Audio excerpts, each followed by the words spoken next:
Hi guys and welcome back to the channel Faiz learning port. So अभी recently आपका SSC ने यानी कि स्टाफ सिलेक्शन कमीशन ने सीपीयू का नोटिफिकेशन रिलीज़ किया है। सो आज की इस वीडियो में उसी के बारे में कंप्लीट डिस्कशन करने वाला हूँ। लाइक ये सीपीयू एग्जामिनेशन होता क्या है, इसके अलावा आपकी इसकी एलिजिबिलिटी वगैरह क्या होती है, यानी इसके अंदर कौन लोग अप्लाई कर सकते हैं, इसकी एज लिमिट क्या होती है, एजुकेशन क्वालिफिकेशन क्या होती है, इसके अलावा इसके अंदर आपको अप्लाई कैसे करना है एंड कहाँ से करना है, इसके अलावा इसका सिलेक्शन प्रोसेस क्या रहता है, यानी कि इसका पूरा प्रोसेस क्या होता है, इस एग्ज़ाम का पैटर्न क्या रहता है, इसके अलावा इसका सैलरी आपको कितनी मिलती है एंड ऑलमोस्ट एवरीथिंग का डिटेल के अंदर डिस्कशन आज की इस पर्टिकुलर वीडियो में करने वाला हूँ। मेक श्योर आप लोग वीडियो को एंड तक वॉच करेंगे जिससे कि आपका हर डाउट क्लियर हो सके। सबसे बड़ी रिक्वेस्ट आप लोगों से ये कि आप लोग वीडियो को एंड तक वॉच करिएगा। I will try to resolve all your doubt. सबसे पहले बात करते हैं एसएससी होता क्या है। देखिए एसएससी का मतलब क्या होता है। एसएससी यानी कि स्टाफ सिलेक्शन कमीशन, ये एक एग्ज़ाम करवाने की बॉडी है। स्टाफ सिलेक्शन कमीशन एक तरीके से बहुत सारे एग्जामिनेशन करवाती जो इंडिया के अंदर ग्रुप बी और ग्रुप सी लेवल के होते हैं। उसमें से आपका एक जो एग्जामिनेशन होता है वो होता है एसएससी का सीपीयू एग्जामिनेशन। अब ये सीपीयू क्या होता है? सीपीयू का मीनिंग होता है सेंट्रल पुलिस ऑर्गेनाइजेशन। क्या होता है? सेंट्रल पुलिस ऑर्गेनाइजेशन, यानी कि एक सेंट्रल की पुलिस ऑर्गेनाइजेशन जो होती है उसके अंदर रिक्वायरमेंट का एग्जामिनेशन होता है। क्या होता है? सेंट्रल पुलिस ऑर्गेनाइजेशन होता है इसका फुल फॉर्म। इसके अंदर जो इतनी पुलिस ऑर्गेनाइजेशन जितनी आती है उसके अंदर जो आपका रिक्वायरमेंट होता है पुलिस के अंदर मेजरली, उसके अंदर एग्जामिनेशन करवाने की एग्जामिनेशन होता है उसके लिए। बात क्लियर हो गई। इसके अंदर आपकी मेजरली दो टाइप की वो वैकेंसीज़ होती हैं सीपीयू के अंदर। देखिए इसके अंदर वैकेंसी जो होती है आपको एसआई लेवल की होती है, यानी कि सब एक्सपेक्टर की वैकेंसी इसके अंदर होती है। इसके अंदर से पहली वैकेंसी जो आपकी होती है वो आपकी दिल्ली पुलिस के अंदर होती है एंड इसके अलावा आपकी जो वैकेंसीज़ होती हैं वो आपकी सीएपीएफ के अंदर में होती हैं। अब सीएपीएफ क्या है? दिल्ली पुलिस पता होगा, दिल्ली पुलिस तरीके दिल्ली की पुलिस है। सीएपीएफ के अंदर यानी कि जितनी आपकी सेंट्रल, इसका मतलब होता है सेंट्रल आर्म्ड पुलिस फोर्स, यानी कि इतनी सेंट्रल आर्म्ड पुलिस फोर्स है जो कि आपकी मेजरली 5 हैं। इसमें आपका आता है बीएसएफ, सीआरपीएफ आता है, आईटीबीपी आता है। इस तरीके से आपकी जितनी भी फोर्सेस आती हैं 5 होती हैं। एसएसबी को होता है, एक आपका होता है सीआईएसएफ, आपकी 5 पोस्ट है सीएपीएफ के अंदर। पाँच पोस्ट, 5 टाइप की फोर्सेस जो होती है वो सीएपीएफ के अंदर में आती हैं। इन सभी के अंदर अगर आप एसआई पोस्ट पे ज्वाइन करना चाहते हैं तब आपको एसएससी का सीपीयू एग्जामिनेशन से गुजरना पड़ता है। बात क्लियर हो गई।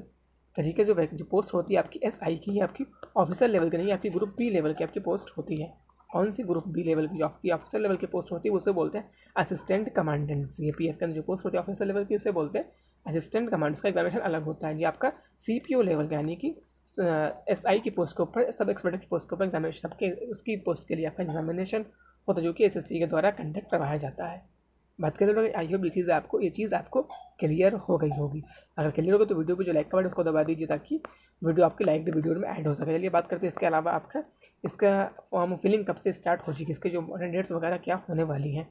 सो आप जो फॉर्म फिलिंग है आपकी कल से यानी कि 10 अगस्त 2022 से स्टार्ट हो चुकी है एंड आपको जो लास्ट डेट होने वाली है वो आपकी 30 अगस्त 2022 होने वाली है। अगर इसमें आप इंटरेस्टेड हैं, आपकी एलिजिबिलिटी आ रही है तो आपको 30 अगस्त 2022 से पहले फॉर्म को फिल करना पड़ेगा। ठीक है। और आपको जो बात करेंगे एग्जामिनेशन का, आपका जो एग्जामिनेशन होगा जो क्या होता है इसके अंदर एग्जामिनेशन जो आपका होता है वो आपका कंप्यूटर बेस्ड एग्जामिनेशन जैसे बोलते हैं हम लोग CBE। क्या? कंप्यूटर बेस्ड एग्जामिनेशन आपका जो होता है वो आपका नवंबर 2022 में शेड्यूल्ड किया गया है। बात क्लियर हो गई। इससे नवंबर में आपका एग्जामिनेशन होने वाला है, कंप्यूटर बेस्ड एग्जामिनेशन आपका नवंबर में होने वाला है। चलिए बात क्लियर। अब बात आती है मेन चीज़ इसकी एलिजिबिलिटी वगैरह क्या होने वाली है। इससे पहले बात करते हैं इसका सैलरी आपको कितनी मिलेगी। काफ़ी इंपॉर्टेंट सैलरी होती है। बात करें सैलरी आपको कितनी मिलेगी। देखिए जैसे कि मैंने बताया इसमें आपकी पोस्ट होती है वो किसकी होती है? एसआई, यानी कि सब एक्सपेक्टर की पोस्ट होती है। अगर आप सब एक्सपेक्टर अप्लाई करेंगे सीएपीएफ के अंदर, यानी कि आप आईटीबीपी, सीआरपीएफ, एसएसबी, बीएसएफ इसके अंदर अप्लाई करेंगे, यानी जिसको बोलते हैं मेजरली हम सीएपीएफ, तो आपको सैलरी होने वाली है, आपकी सैलरी जो होगी वो लेवल 6 की सैलरी होने वाली है जो आपकी ग्रुप बी की पोस्ट होगी एंड इसका सैलरी जो आपकी होगी 35,400 से लेके 1,12,400 के बीच सैलरी होने वाली है, जो कि काफ़ी अच्छा नंबर होता है। 35,400 से लेके आप 1,12,400 सैलरी होने वाली है। अगर बात करें आपकी जो इन हैंड सैलरी आएगी आपकी ऑलमोस्ट 15,000 के अप्रॉक्सीमेट आपको सैलरी मिलने वाली है। कब? जब आप सीएपीएफ ज्वाइन करेंगे एसआई की पोस्ट के ऊपर एससीपीओ के एग्जामिनेशन के थ्रू। बात क्लियर होगी। इसके अलावा अगर बात करें, अगर आप दिल्ली पुलिस ज्वाइन करेंगे SI की पोस्ट के ऊपर, सब इंस्पेक्टर की पोस्ट के ऊपर जो कि आपके एग्जीक्यूटिव होगी, इसके अंदर मेल एंड फीमेल दोनों लोग एलिजिबल होते हैं दिल्ली पुलिस के अंदर। इसी पेपर सिर्फ मेल से एलिजिबल होती है, फीमेल्स इसके लिए एलिजिबल नहीं होती है। सो उसके अंदर आपको सैलरी जो होने वाली है, आपको सैलरी भी वही लेवल 6 की होने वाली है, बट आपकी जो पोस्ट होगी वो ग्रुप C की पोस्ट होने वाली है। सैलरी आपकी वही ऑलमोस्ट दोनों में सेम है, 35,000 यानी कि 35,400 से लेकर 1,12,000 आपकी मिनिमम 1,12,000 तक आपकी सैलरी होने वाली है। बात करें आपकी सैलरी जो इन हैंड आएगी वो आपकी ऑलमोस्ट 50,000 आपको सैलरी इन हैंड मिलने वाली है, कि काफ़ी अच्छा खासा नंबर होता है। सो ये आप लोग इससे कुछ मोटिवेट हुए होंगे, अगर इसमें इंटरेस्ट हो अब ज़रूर अप्लाई कर दीजिए। अब बात आती है इसके अलावा इसकी वैकेंसीज़ में कितनी होने वाली है। अगर बात करें वैकेंसीज़ की, सो दिल्ली पुलिस के अंदर वैकेंसीज़ होने वाली हैं मेल कैंडिडेट्स के लिए, वो आपकी 228 वैकेंसीज़ होने वाली। किसके लिए? मेल कैंडिडेट्स के लिए दिल्ली पुलिस के अंदर SI की पोस्ट के ऊपर, यानी कि SI के है वो पोस्ट के ऊपर दिल्ली पुलिस के अंदर वैकेंसीज़ जो होने वाली है मेल्स के लिए वो आपकी 228 होने वाली है। बात करें फीमेल्स के लिए, तो फीमेल्स की वैकेंसीज़ हैं वो मात्र 112 है, यानी कि 112 वैकेंसीज़ फीमेल्स के लिए होने वाली हैं SI के ऊपर दिल्ली पुलिस के अंदर। मेल्स के लिए कितनी है? मेल्स के लिए आपकी 228 है दिल्ली पुलिस के अंदर।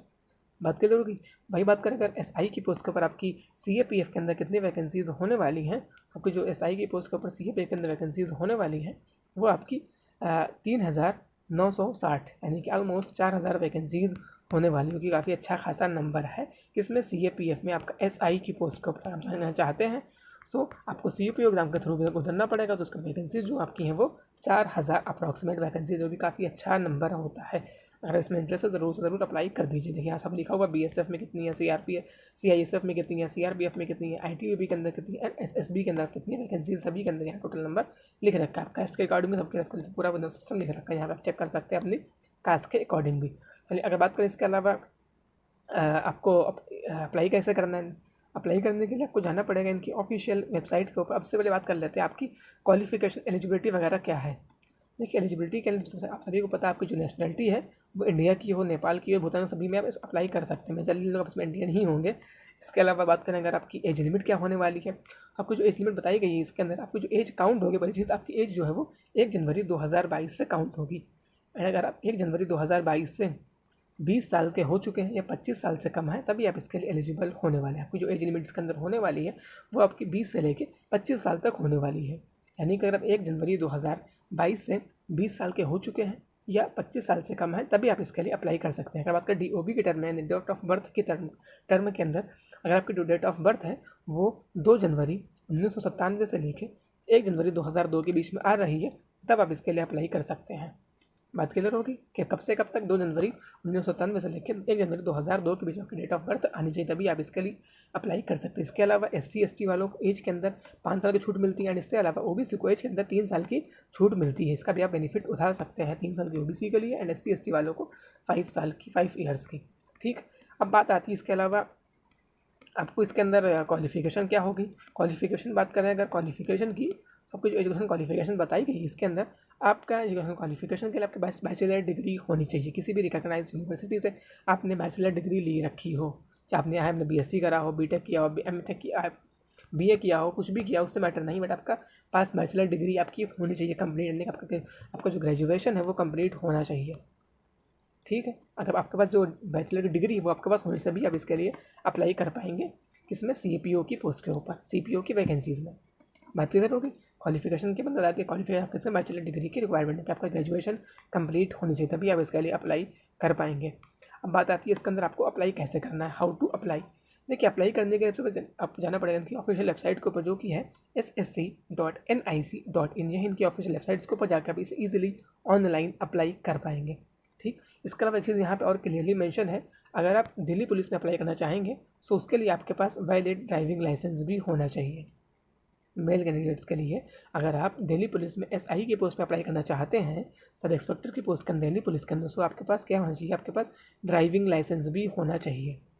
मोटरसाइकिल का या कार का उससे मैटर नहीं होता, ड्राइविंग लाइसेंस भी होना चाहिए। DL आपके पास होना चाहिए अगर दिल्ली पुलिस के अंदर अप्लाई करना चाहते हैं। इसके अलावा CAPF के अंदर कोई भी रिक्वायरमेंट लाइसेंस की नहीं है। CAPF के अंदर कोई भी ड्राइविंग लाइसेंस की रिक्वायरमेंट नहीं है। बात करें सिर्फ दिल्ली पुलिस के अंदर आपका लाइसेंस की भी रिक्वायरमेंट है, ड्राइविंग लाइसेंस की भी रिक्वायरमेंट होने वाली है। ये भी चीज़ आपको क्लियर हो गई होगी। एंड इसके अलावा बात करें इसके अंदर आपकी फ़ीस भी लगने वाली है। आपकी जो फीस लगने वाली है आपके मात्र 100 रुपये लगने वाले, चाहे आप OBC से कैटेगरी से आते हैं चाहे आप जनरल कैटेगरी आते हैं, दोनों लोगों के लिए आपकी जो फीस लगना है 100 रुपये लगने वाली। SC ST वालों को कोई भी फीस नहीं लगने वाला एंड फीमेल्स की भी कोई भी फीस नहीं लगने वाली है। सिर्फ फीस जो है वो 100 रुपये OBC से लगेगी एंड आपके जो बच्चे अनरिजर्व्ड कैटेगरी से आते हैं उनसे भी फीस लगने वाली, बाकी किसी भी फीस नहीं लगने वाली है। तो जो लास्ट डेट वो 30 अगस्त 2022 होने वाली है।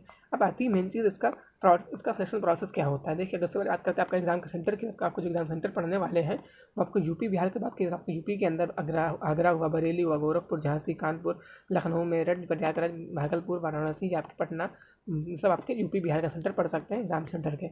अगर इसमें कोई सेंटर आपके पास में तो उसको आप चूज़ कर सकते हैं, बाकी अपने स्टेट को यहाँ चेक कर सकते हैं। अब बात आती है मेन चीज़ एग्जाम का पैटर्न क्या होता है। एग्जाम का पैटर्न क्या होता है, देखिए पहले बात कर ले आप इसका सिलेक्शन प्रोसेस क्या होता है। इसका सिलेक्शन प्रोसेस क्या हो सबसे पहले उसकी बात करते हैं। इसका जो सिलेक्शन प्रोसेस होता है वो आपका 4 स्टेज के अंदर कंप्लीट होता है। सबसे पहले आपका होता है पेपर 1। क्या होता है, सबसे पहले आपका पेपर 1 होता है। अगर उसको क्वालिफाई कर लेते हैं देन आपका होता है फिजिकल एग्जामिनेशन। क्या होता है, फिजिकल होता है। अगर आप फिजिकल भी क्वालिफाई कर लेते हैं देन आपका होता है पेपर 2 एग्जामिनेशन। पेपर 2 भी अगर क्वालिफाई कर लेते हैं देन आपका होता है मेडिकल, देन आपकी बनती है मेरिट लिस्ट। ये इसका पूरा प्रोसेस है। पहले आपका पेपर 1 होता है, फिर फिजिकल होता है, फिर आपका पेपर 2 भी होता है। इसके अंदर आपको 2 पेपर होते हैं, पेपर फर्स्ट एंड पेपर 2। उससे पहले आपका फिजिकल से भी गुजरना पड़ता है। इसका पूरा प्रोसेस होता है, सिलेक्शन प्रोसेस ये इसका होता है। चलिए अब बात करते हैं आपका एग्जाम का पैटर्न क्या होता है पेपर 1 के लिए। अगर बात करें आपका एग्जाम के पैटर्न की, स्कीम ऑफ एग्जामिनेशन की, आपको जो पेपर 1 पैटर्न होता है उसके अंदर आपके इन रीजनिंग के आते हैं 50 को, रीजनिंग के आपके आते हैं नंबर ऑफ क्वेश्चन 50 आते हैं 50 मार्क्स के लिए। 50 क्वेश्चन 50 मार्क्स के लिए, यानी कि एक क्वेश्चन 1 मार्क्स कैरी करता है। इसके अलावा आपके जीके के भी आते हैं 50 क्वेश्चन 50 मार्क्स के लिए, अगेन एक क्वेश्चन 1 मार्क्स कैरी करते हैं। इसके अलावा क्वांटिटेटिव एप्टीट्यूड यानी कि आपके मैथमेटिक्स के 50 क्वेश्चन आते हैं 50 मार्क्स के लिए। इसके अलावा जनरल इंटेलिजेंस इंग्लिश कॉम्प्रीहेंशन के आपके 50 क्वेश्चन आते हैं 50 मार्क्स के लिए। सो इस तरीके से आपके टोटल 200 क्वेश्चन आते हैं एंड आपको 200 मार्क्स का एग्जामिनेशन होता है एंड आपको टाइम मिलता है। इसके लिए आपको 2 घंटे का टाइम मिलता है, यानी कि आपको 2 घंटे के अंदर 200 क्वेश्चन सॉल्व करने पड़ते हैं, जो कि आपके MCQ बेस्ड होते हैं, यानी कि मल्टीपल चॉइस क्वेश्चंस होते हैं। यानी कि MCQ यानी मल्टीपल चॉइस के अंदर क्वेश्चन होते हैं, आपको एक ऑप्शन चूज़ करना पड़ता है और आगे बढ़ना पड़ता है। इसका ये पैटर्न होता है। 200 क्वेश्चन 200 मार्क्स के लिए टाइम मिलता है आपको 2 घंटे का। 2 घंटे के अंदर आपको 200 क्वेश्चन सॉल्व करने पड़ते हैं एंड इसके अंदर आपकी नेगेटिव मार्किंग भी होती है। 1/4 की आपके इसके अंदर नेगेटिव मार्किंग भी होती है। अगर आप पेपर 1 क्वालिफाई कर लेते हैं आपका फिजिकल एग्जामिनेशन होता है। फिजिकल के बाद आपका होता है पेपर 2। वही बात करें पेपर 2 के, सबके पेपर 2 के अंदर पैटर्न जो होता है पेपर 2 का, उसके अंदर आपका सिर्फ एक पेपर होता है इंग्लिश लैंग्वेज एंड कॉम्प्रीहेंशन का। इसके अंदर आपको 200 क्वेश्चन आते हैं इंग्लिश रिगार्डिंग इंग्लिश के क्वेश्चन, और 200 क्योंकि 200 मार्क्स के लिए होते हैं। आपको जो टाइम मिलता है इसके अंदर आप 2 घंटे का टाइम मिलता है, यानी कि 2 घंटे के अंदर आपको 200 क्वेश्चन इंग्लिश के सॉल्व करने पड़ते हैं 200 मार्क्स के लिए। ठीक है, आई होप ये चीज़ आपको दोनों पेपर के अंदर आपकी नेगेटिव मार्किंग भी होती है। पेपर फर्स्ट पेपर सेकंड जो आपका होता है वो भी आपका 0.25 के यहाँ नहीं, दोनों में नेगेटिव मार्किंग भी होती है। दोनों में एक क्वेश्चन 1 मार्क्स कैरी करता है एंड आपका जो दोनों के लैंग्वेज होती है, बोथ पेपर की लैंग्वेज जो आपकी होती है वो हिंदी और इंग्लिश दोनों होती है, यानी कि इसमें आप कंफर्टेबल इसको चूज़ कर सकते हैं। हिंदी और इंग्लिश के अंदर आपको दोनों जो पेपर होते हैं, पेपर फर्स्ट पेपर सेकंड दोनों हिंदी इंग्लिश में ही होता है, बट आपका पेपर सेकंड जो होता है वो सिर्फ इंग्लिश में ही, क्योंकि इसमें सिर्फ इंग्लिश है तो आपका पेपर सेकंड जो है वो सिर्फ इंग्लिश में ही होता है। आपके जो पेपर की लैंग्वेज होती है इंग्लिश हिंदी दोनों होती है पेपर फर्स्ट की, बट सेकंड की सिर्फ इंग्लिश होती है। इसके अलावा आपका जो टाइप होता है पेपर फर्स्ट और सेकंड का दोनों का MCQ बेस्ड, यानी कि मल्टीपल चॉइस क्वेश्चन पूछे जाते हैं पेपर फर्स्ट के अंदर भी और आपके पेपर सेकंड के अंदर भी। बात किधर हुई, अजब जिससे आपकी ये चीज़ आपको क्लियर हो गई होगी। अगर इसको क्वालिफाई कर लेंगे पेपर फर्स्ट, देन वही बात करें पेपर फर्स्ट के पेपर फर्स्ट का जो आपका पैटर्न होता है क्या होता है कि आपके यहाँ पे सब्जेक्ट पेपर फर्स्ट का एग्जाम के चैप्टर्स लिखे हुए, क्या क्या चैप्टर्स क्वेश्चन पूछे जाते हैं, यहाँ पे टॉपिक वगैरह यहाँ पे सब लिखे रखे हैं, आप इसको चेक कर सकते हैं। क्वांटिटेटिव इंग्लिश वगैरह पेपर फर्स्ट पेपर सेकंड के अंदर सिर्फ इंग्लिश का ही पेपर होता है, जो कि 200 मार्क्स के लिए होता है। वही सेम रहता है, दोनों का जो लेवल है इंग्लिश का, इस पेपर फर्स्ट में इंग्लिश का, पेपर सेकंड का इंग्लिश थोड़ा सा लगभग ऑलमोस्ट सेम होता है, काफ़ी डिफरेंस नहीं होता, लेकिन लगभग सेम रहता है। अगर आप पेपर फर्स्ट क्वालिफाई करते हैं देन आप अपीयर होते हैं फिजिकल स्टैंडर्ड टेस्ट में एंड आपका फिजिकल एफिशिएंसी टेस्ट में।